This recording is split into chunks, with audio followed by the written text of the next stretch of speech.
Enquanto o noticiário comemora recordes nas bolsas, a indústria alemã fala em pior crise do pós-guerra e os juros seguem altos pelo mundo. E o Brasil? Bom, sendo o Brasil de sempre. Este é o Visão Libertária, sua fonte de informações descentralizadas e distribuídas. Ajude a propagar as ideias de liberdade, deixe seu like e compartilhe com seus amigos. Um artigo seu pode virar vídeo aqui também, sabia? Esse artigo foi escrito por Gladys, o Gladiador, revisado por Libertos e narrado por Coreia com K. A Alemanha, que sempre foi vendida como âncora de solidez da Europa, hoje é um dos centros de preocupação. Entidades industriais e institutos econômicos já falam abertamente de crise estrutural profunda, com a possibilidade de 2025 ser o terceiro ano seguido de contração do PIB, ou, na melhor das hipóteses, um crescimento pífio próximo de zero.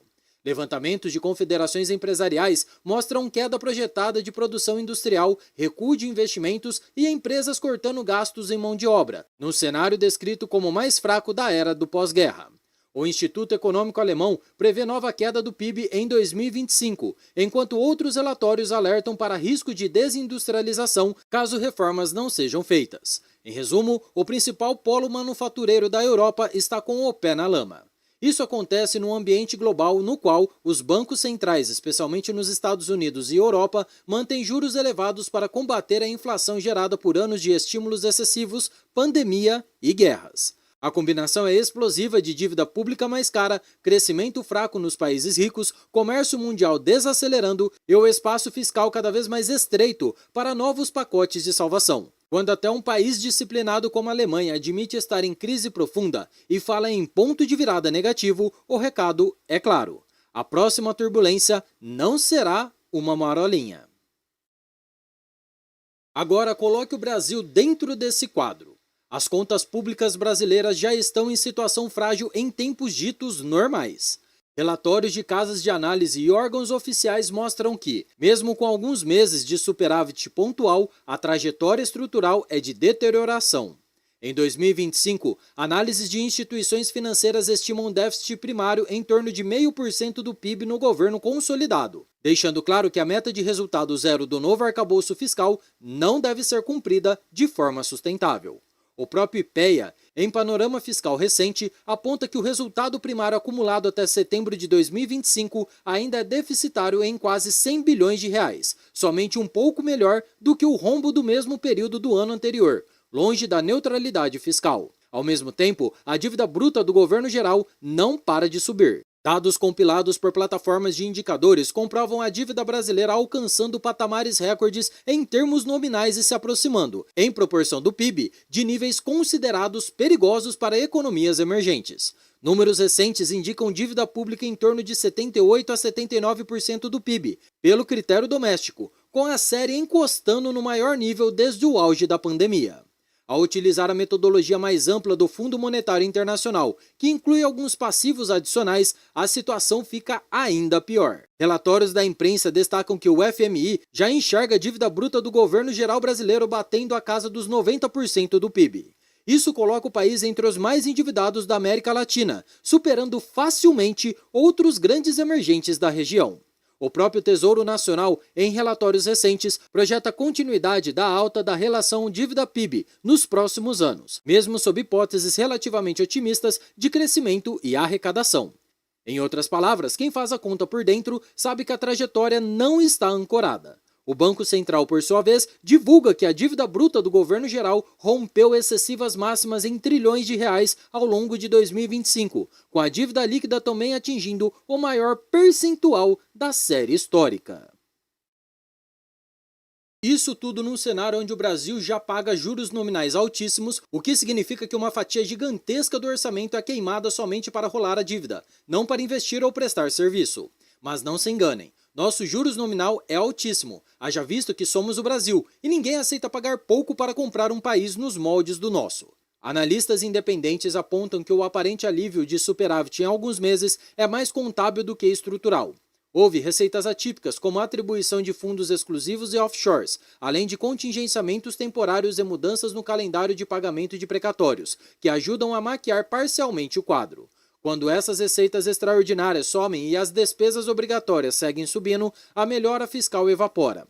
Estudos feitos para o Congresso indicam que, mesmo com os esforços, o cenário base é de déficit primário ao redor de 0,5% do PIB em 2025, com a dívida seguindo o caminho de alta gradual, em direção a algo próximo de 85% do PIB nos próximos anos no conceito doméstico, e ainda mais no conceito do FMI. É nesse contexto de fragilidade que uma crise global como a anunciada na Alemanha teria impacto devastador sobre o Brasil.